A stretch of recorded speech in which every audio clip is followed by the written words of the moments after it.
Rodrigo Garrido Maldonado, profesor de Historia, Geografía y Educación Cívica, posgraduado en Educación por la Universidad de Bristol, Inglaterra, máster en Tecnología de la Educación, director del campus Pucón de la Universidad de la Frontera. Sus líneas de investigación son la inclusión digital, tecnologías de información y comunicación para el desarrollo. Hoy, en el café, conversaremos sobre los alcances de la ciudadanía digital en Chile. Sean bienvenidos. Aquí comienza el café.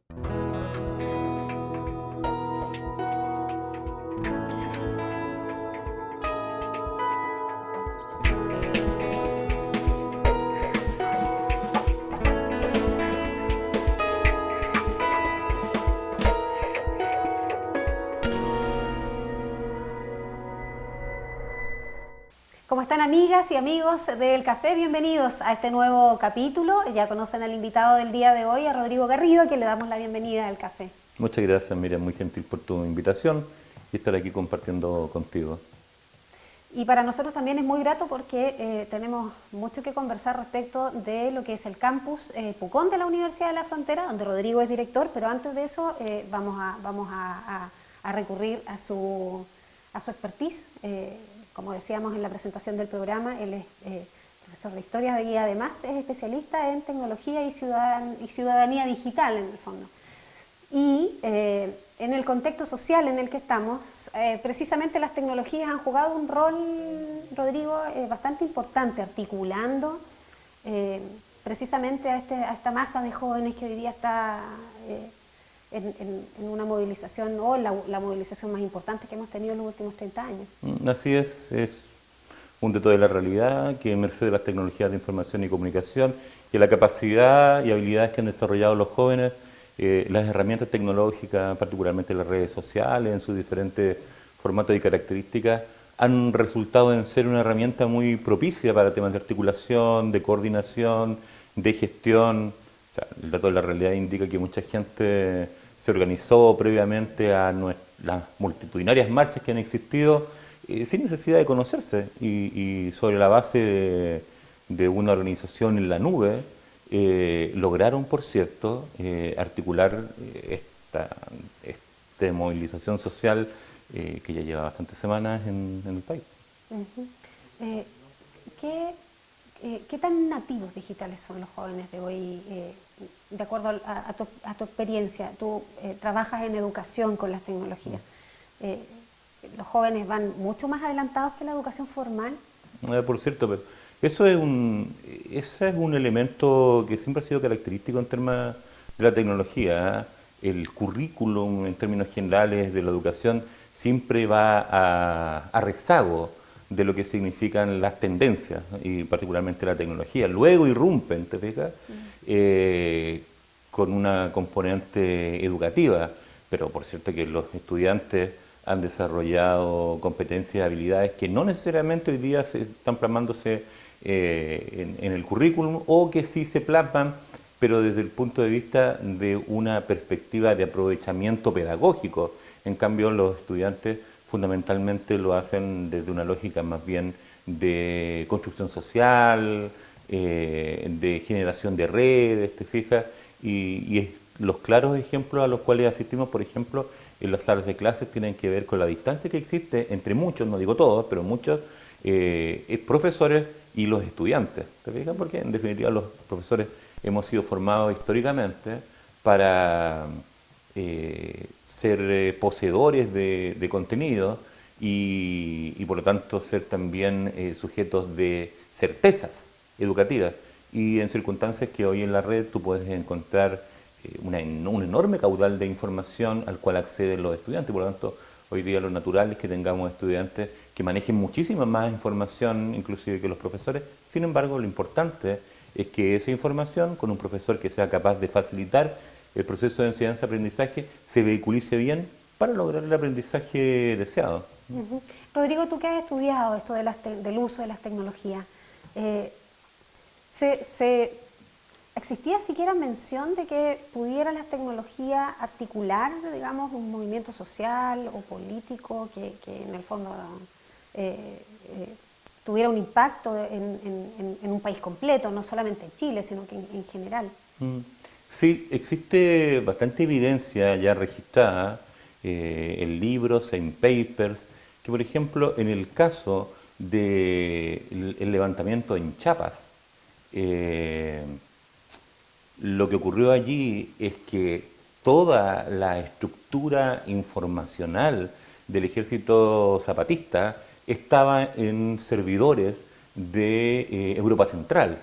Y cuando se produce el levantamiento, toda esa información ya fue, por lo tanto, difundida al mundo.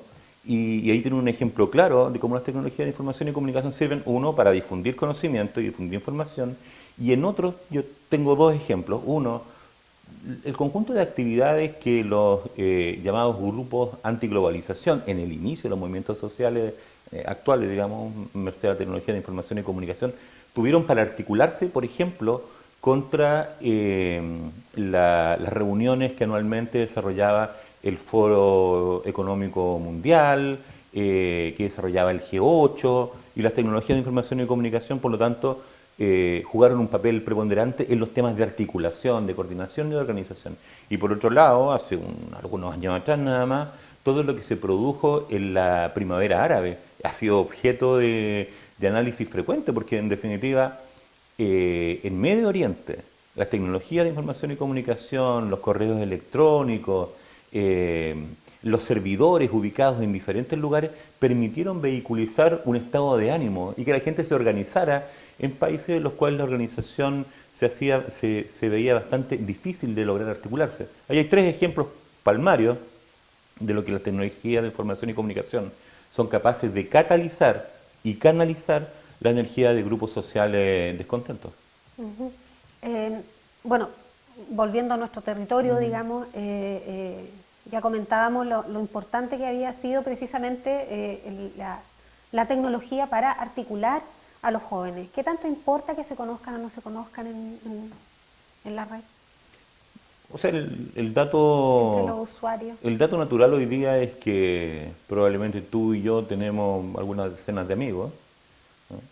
Pero nuestros hijos pueden tener cientos de amigos, gente que nunca se ha visto. Yo a mis amigos los veo, converso con Claro. ellos, eventualmente hoy día nos comunicamos por redes sociales. Sin embargo, mis amigos es gente que yo conozco de carne y hueso. En cambio, mis hijos tienen amigos que no necesariamente ubican o que se hacen amigos, por ejemplo, en espacios lúdicos virtuales. Y esos son tan amigos en su notación de amistad como lo pudiesen ser hoy día tus amigos y mis amigos. El tema es que querer plantearse desde el punto de vista de las relaciones sociales con una gramática generacional como la nuestra, para una generación como la que está hoy día operando, millennials o centennials, es un error, porque son otras gramáticas, son otras conversaciones y por cierto también es otra cartografía, la forma de entender los territorios también es muy distinto y frente a eso lo que uno debe hacer como adulto es más bien abrirse a la posibilidad y no querer mirar la sociedad hoy día bajo una matriz, que es una matriz en la cual nosotros nos formamos, pero que no necesariamente es la matriz que hoy día, por ejemplo, está mediando las relaciones sociales entre las personas. Ujú. Qué importante lo que señalas de este cambio de lenguaje o de forma, digamos, de ver la vida en el fondo que han manifestado los jóvenes. Eh, bueno, como precisamente hemos estado viendo este movimiento social actual y aprovechando que Rodrigo eres profesor de historia, me gustaría que pudieras contarnos qué tan movido ha sido Chile en términos de movimientos sociales, cómo se han articulado, cómo se articulaban antes sin las tecnologías. El poder del sindicato. El poder del sindicato en en los primeros años del siglo XX fue realmente interesante. Yo te agradezco, Miriam, esa pregunta porque con esta lógica en la cual se ha venido de alguna manera instalando, a mi manera de ver torpemente, digamos, que la historia es un bien como cualquier otro bien de consumo y que hay que dejarlo de lado y ojalá sacarlo del currículum y tal, Sí. Se ha ido desnaturalizando lo que significa la trayectoria y el poder que tiene la historia para comprender la realidad. Debe ser un par de datos nada más. ¿Ah? Entre los años 1902 y 1907 en Chile hubo alrededor de 200 huelgas, y huelgas muy importantes, la huelga portuaria, la huelga de la carne, la matanza de la Escuela Santa María de Iquique. Entonces, cuando alguien dice, mira, lo que pasa es que aquí estamos viendo procesos sociales que nunca habíamos visto antes. No, mire, ¿sabes? Lo que pasa es que usted no se acuerda de la historia. Pero resulta que, por ejemplo, en esas tres huelgas, no vamos a nombrar la huelga de Magallanes, digamos, y otras más, pero en la huelga de la carne hubo 200 muertos. 200 muertos. Y ni siquiera estamos hablando de la dictadura. ¿Te fijas? Y ahí se repiten ciertas figuras, ciertos personajes. Quizás de los más infames personajes de la historia de Chile. El coronel Silva Renard, que también estuvo presente en la matanza de la Escuela Santa María de Iquique. Entonces, nuestra memoria es de muy corto plazo. Te digo esas tres cuestiones. Pero por ejemplo, después hablo acerca de la matanza en San Gregorio, frente a la cual el expresidente, en ese minuto ministro del Interior, Pedro Aguirre Cerda, ministro del Interior de Arturo Alessandri Palma, renunció por una cuestión ética. Pero hoy día aquí no renuncia nadie en Chile, nadie. En cualquier país normal, decente, una autoridad ya hubiese renunciado. Pero aquí no pasa nada. ¿Te fijas? O sea, tres informes. El informe de Amnistía Internacional, de Human Rights Watch, plantean determinadas cuestiones con una meridiana claridad y no, aquí todo se trivializa, ¿ah? Todo se relativiza. No pasa nada. Te digo esos tres casos, te digo el caso de la matanza de San Gregorio, te hablo acerca de la República Socialista del 32, para no llegar ni siquiera a después los sucesos vinculados con el Frente Popular, después te hablo acerca de la Unidad Popular, después la dictadura, después de la recuperación de la democracia. Entonces, pensar que nuestro país era un constante continuum de tranquilidad, eso no es cierto. Los movimientos sociales a lo largo de la historia de Chile, luego de la dictadura es otra conversación, digamos, pero previo a la dictadura, muy empoderados, para decirlo en lenguaje de hoy día, digamos, muy empoderados, con unos sindicatos muy fuertes, con una federación obrera muy relevante, con sectores anarquistas muy potenciados. Entonces, el fermento social en Chile era de un calado muy relevante y, por lo tanto, obviamente, muchas de las actividades que se desarrollaban aquí en cuanto a movimientos sociales tenían una relevancia que, si hoy día estuviéramos hablando en códigos de redes sociales, sería un verdadero estallido social. Y estarían puestos en Facebook, en YouTube, y con toda seguridad tendrían sus canales de YouTube y tendría una amplia articulación vía distintas redes sociales que hoy día existen. Pero pensar que esto, lo que ha ocurrido ahora, es una isla dentro de un tranquilo continuo histórico, eso es no tener claridad de lo que ha sido la historia de Chile. Los movimientos sociales en Chile históricamente han tenido mucho poder. Piensa tú nada más, que puedo equivocarme, pero levemente nada más. En una de las huelgas, ya sea por la huelga portuaria, aunque creo que fue la huelga de la carne, en un Santiago de 500.000 habitantes, 30.000 personas salieron a la calle a marchar. 30.000 personas. ¿Te fijas? Entonces son números muy relevantes que se trivializan hoy día porque por una parte la prensa, digamos, o los especialistas educacionales, más bien los que dictan las políticas públicas, los tomadores de decisión, han dicho que la historia en realidad debe ocupar un lugar muy breve en el currículum y tiene que ser desplazado por otras cuestiones.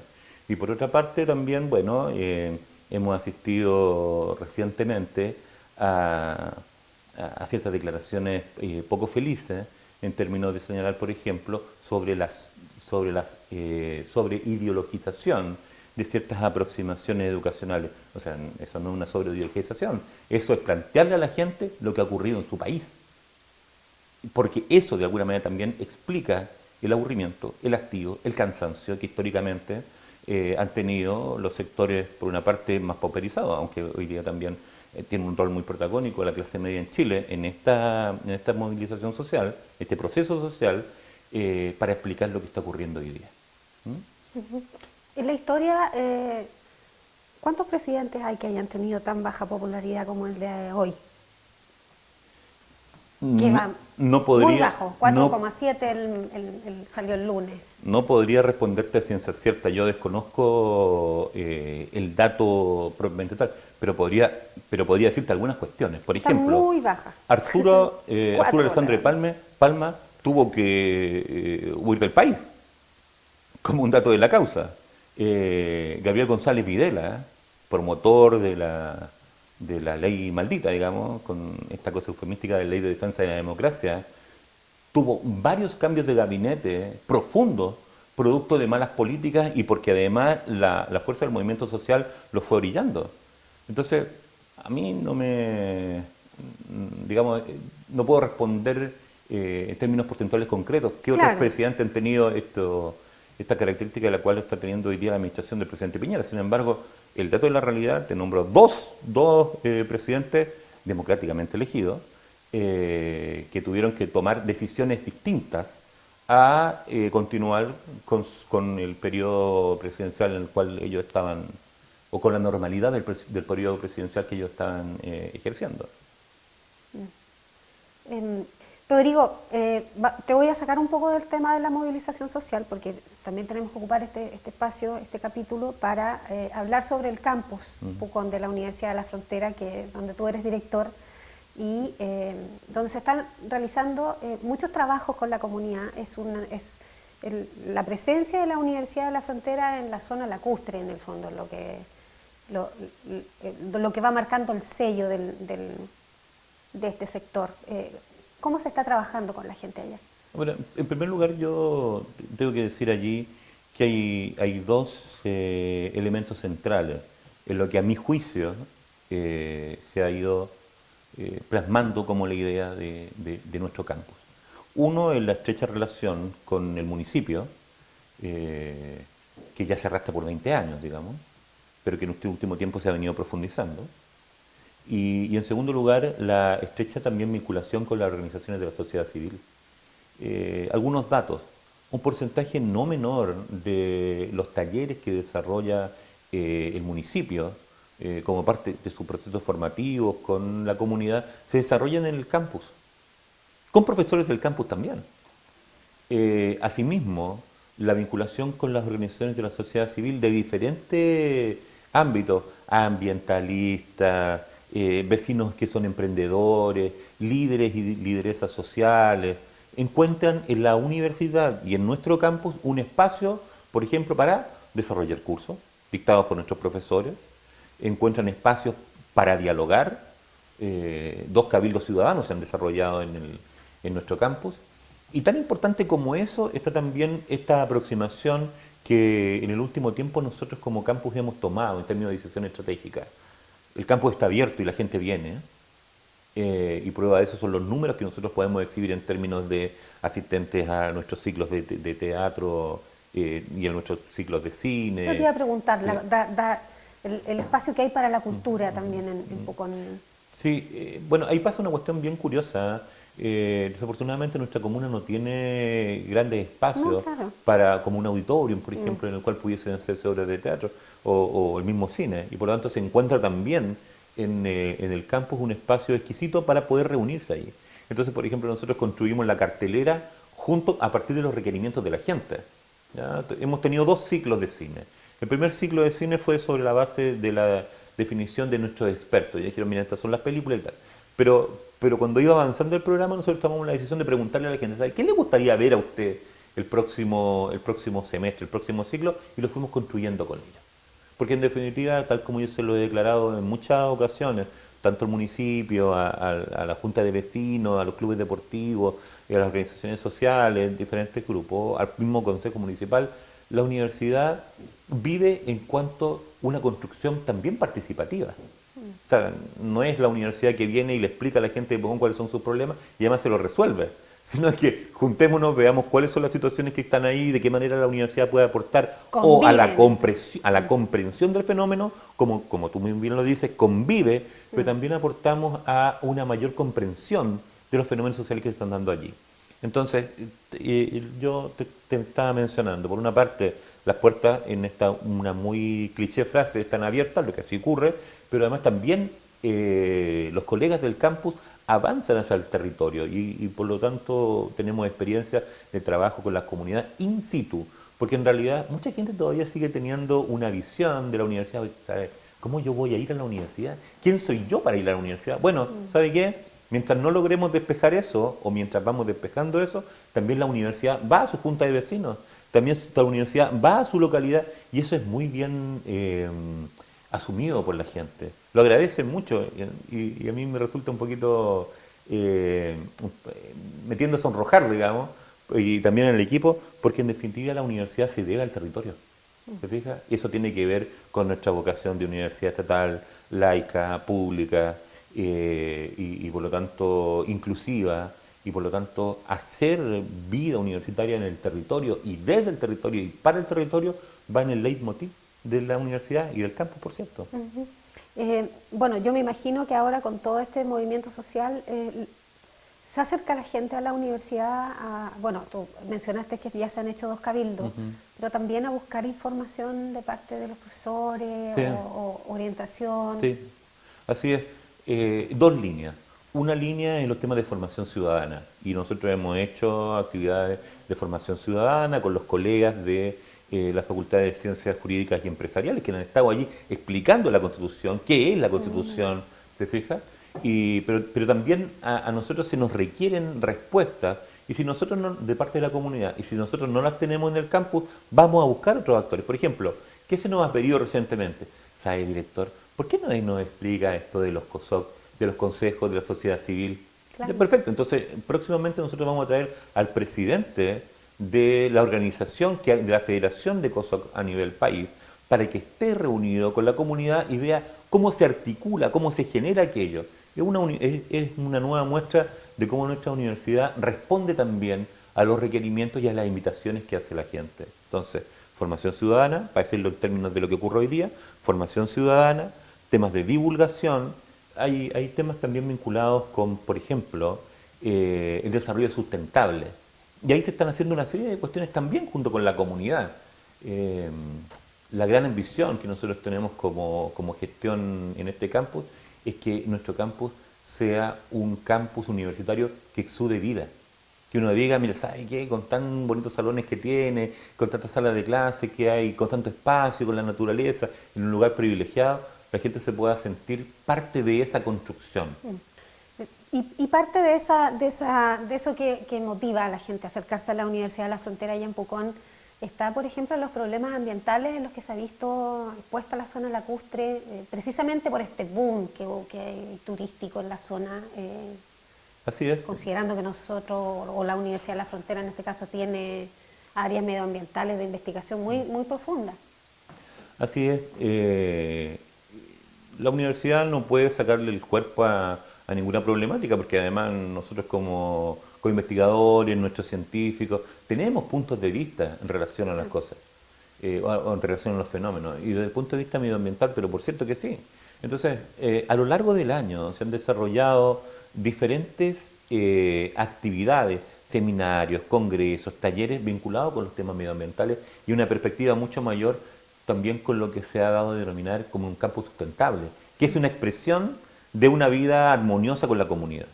Entonces, bajo ese punto de vista, por ejemplo, celebramos en conjunto con el municipio el Día Internacional del Turismo.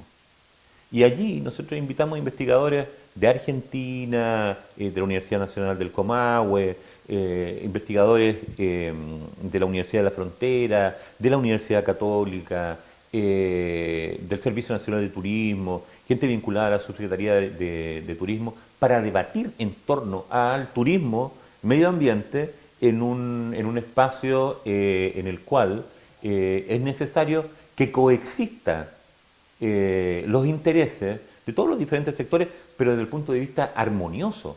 Si aquí no se trata de hipotecar el futuro de un espacio tan privilegiado desde el punto de vista de la vegetación, de la flora y de la fauna, sobre la base de un crecimiento exponencial de las inmobiliarias, por ejemplo, ¿te fijas?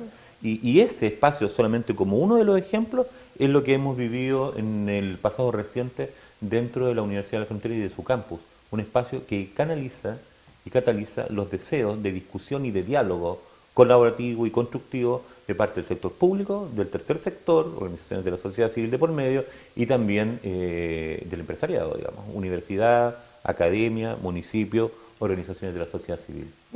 Rodrigo, y en ese contexto, bueno, el próximo año va a haber un eclipse cuyo epicentro, al menos desde el punto de vista público, se ha dado en la zona lacustre de la región de la Araucanía. Yo me imagino que ahí la Universidad de la Frontera igual va a estar realizando actividades previas, me imagino, y durante las actividades mismas del eclipse. Así es, nosotros tenemos un mandato de la Rectoría para exponer a nuestra universidad en cuanto, y posicionar a nuestra universidad en cuanto socio científico educativo de lo que significa este fenómeno.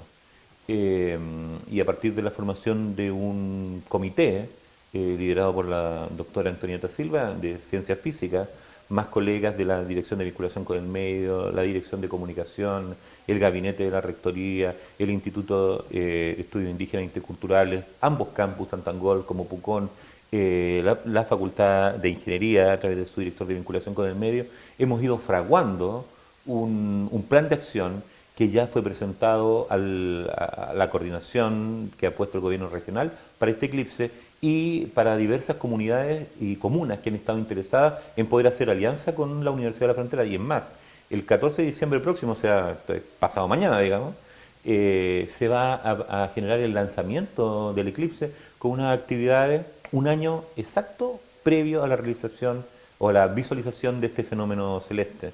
Y por eso también es una invitación a poder participar de estas actividades, una más de las actividades que tiene el campus, pero en este caso el campus que acoge una política de desarrollo institucional, como es la Universidad de la Frontera, socio educativo científico del gobierno regional y de las comunas para encarar el eclipse 2020. Rodrigo, ya estamos llegando al final de nuestra entrevista. Quiero entregarte la cámara para que puedas enviar un mensaje a las personas que te están viendo. Bueno, agradecido de la invitación, por cierto, y extenderle una invitación a que vayan al centro del sur de Chile, que comienza en el campus Pucón, que es su campus, que forma parte de vuestra universidad, donde podemos confluir científicos, investigadores, organizaciones de la sociedad civil, municipios, gobierno, emprendedores, a la construcción desde la universidad, desde el propio territorio. Ese es el mensaje para ustedes. Bienvenidos al campus Pucón de la Universidad de la Frontera. Rodrigo Garrido, en el café, director del campus Pucón de la Universidad de la Frontera. Muchas gracias por acompañarnos en este capítulo. A ustedes, como siempre, por su sintonía, por acompañarnos. Muchas gracias y nos vemos en otra oportunidad.